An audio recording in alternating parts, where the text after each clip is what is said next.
So the old playbook was growth at all costs. The new playbook is capital efficient growth. Okay. And so the old playbook was pretty straightforward. It doesn't mean it's easy, but it's pretty straightforward, meaning raise a bunch of money, hire a bunch of people, and scale. But that is no longer the world that we all live in. And you've experienced that, you've felt that. And so as capital is compressed, I mean, there's not as much VC money out there to use. There are areas around customer acquisition cost, CAC, for example, that is taking the limelight. So it's all about how we find that balance of revenue plus profit. As you can see, the new growth standard, you have this idea of the rule of 40, which has become the baseline metric for most companies around capital efficiency, which is revenue plus profit. If you nerd out on earnings reports like I sometimes do, HubSpot actually just came out with their Q2 earnings report last night, and they are right at that 40 number, which is pretty impressive when you consider how big HubSpot is. So the natural implication for you as a go-to-market leader is like, how do I reduce my cost? And there are two areas that comes into. One's headcount on the people side, but the other one gets into the tech stack.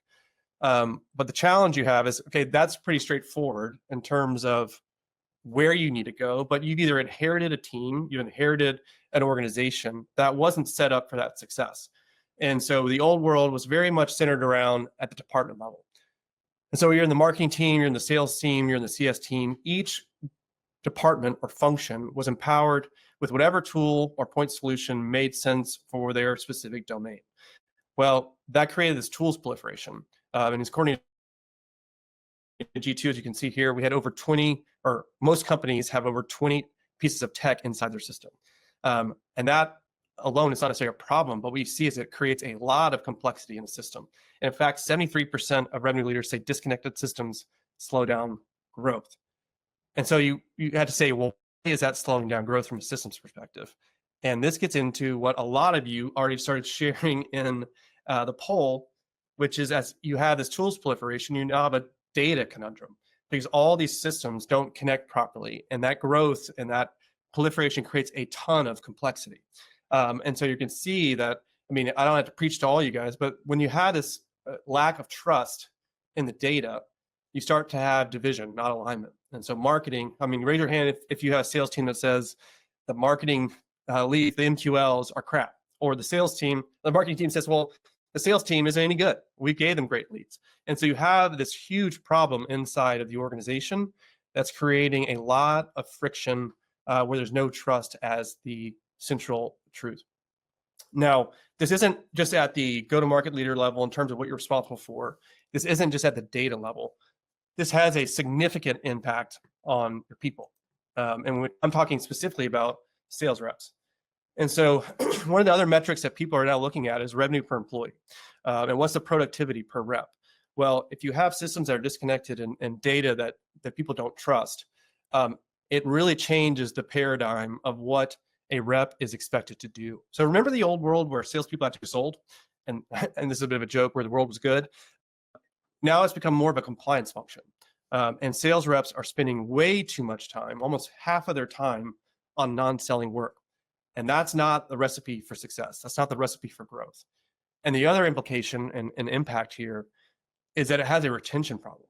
And so when your reps aren't doing the things that they are, design is a strong word, but they're asked to do, it leads to retention. You can see the talent turnover on the bottom. They're 2.5 more likely to leave when they feel blocked by process tech. Now, let's say, now we know that, hey, the task is capital efficient growth, which means I need to do fewer headcount. I need to look at fewer technology. What is that Nirvana state?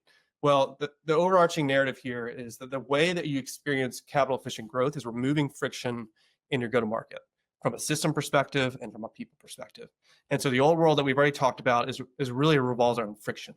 And this new world that we're going to really argue is that a frictionless experience that gets into a unified tech stack, that gets into adoption of the set system, and that reduces the overall tech debt that exists within your system. The last slide I'll leave you with just kind of as a concluding thought, and maybe of all, like I said, this wasn't a Salesforce roast, but this will be my one kind of minor roast here. So what this is trying to show you guys is if you look at a side-by-side comparison of Salesforce versus HubSpot, what this is showing you is once both companies achieved 100 million in ARR, how much did they invest back into their product?